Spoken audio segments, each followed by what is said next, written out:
Welcome to the Morningstar Series 3 Stock Picks. I'm Holly Black. With me is Colin McClean, his co-manager of the SVM UK Growth Fund. Hello. Hello. And you're going to tell us today about 3 stocks in the portfolio that you're pretty excited about at the moment. Yes. Where would you like to start? I think we'll maybe start on one of the companies that has probably been affected a bit more by Brexit and those sort of concerns, but we nevertheless think is worth sticking with, and that's Wizz Air, which is maybe not as well known as Ryanair, but it's a company which, as with Ryanair, is focused very much on cost, and we think it'll still grow despite the possibility of a hard Brexit. But that was one of the initial concerns after the Brexit vote, that none of us would be able to fly to the continent. It seems quite far-fetched as a notion to me.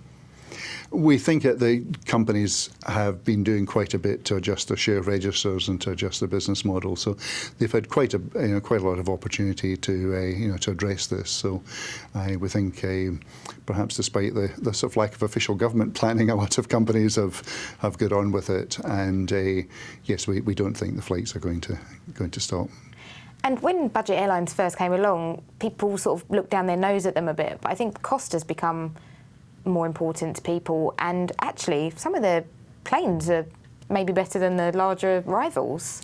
I think that's quite a key point, that in fact, when they started off, and Wizz Air did not until more recently have a balance sheet or a credit rating that would have allowed it to lease more planes, but now for the budget airlines, their fleets are newer than many of the legacy carriers, and when comparing, say, Ryanair with British Airways, we'd see that, but they have ordered new planes and got better terms as their balance sheets improved, and they've become very ruthless cost operators, so that's what ultimately seems to matter. So what's stock number 2? Second one is quite a different one in terms of its value added and control of its own destiny, and that's AB Dynamics, which does a lot of car testing equipment, provides that to major groups like Mercedes and others, and it originally came out of a sort of crash test dummy type of business, but it's much more sophisticated now, because it's not just driverless cars, autonomous driving, but it's a whole lot of safety measures that you put into cars, and there are safety standards that require very sophisticated testing, whole environments that allow you to test how the autonomous driving or the safety measures would react to pedestrians, combinations of cycle, urban environments, and not many companies can do it. So they have quite good margins and very strong customer relationships as well. Is that quite vulnerable to car sales, though? Because obviously that's one area that gets hit if there's a recession. It's more driven by a research spend and by regulation, and less so by just volumes of cars. So it's one that's being driven by this technological change and by the requirements, say, particularly in Germany, for new testing systems to go in. So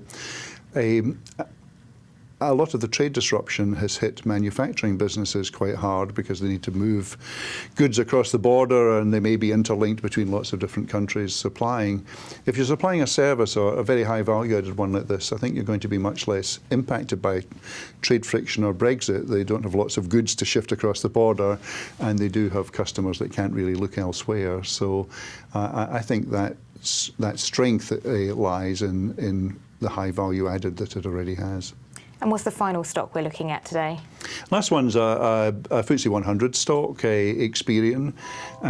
We don't own so many FTSE stocks in the portfolio, because very often the growth slows, as with banks, insurers and so on. But it does make the point that a number of companies like that are reinventing themselves, and particularly something which was largely providing before credit assessment and ratings, has pivoted to structure itself more around the data that it has. That's something that's happening with other companies. So Ryanair is realizing the customer data is something it can work with more as a travel business than just as an airline.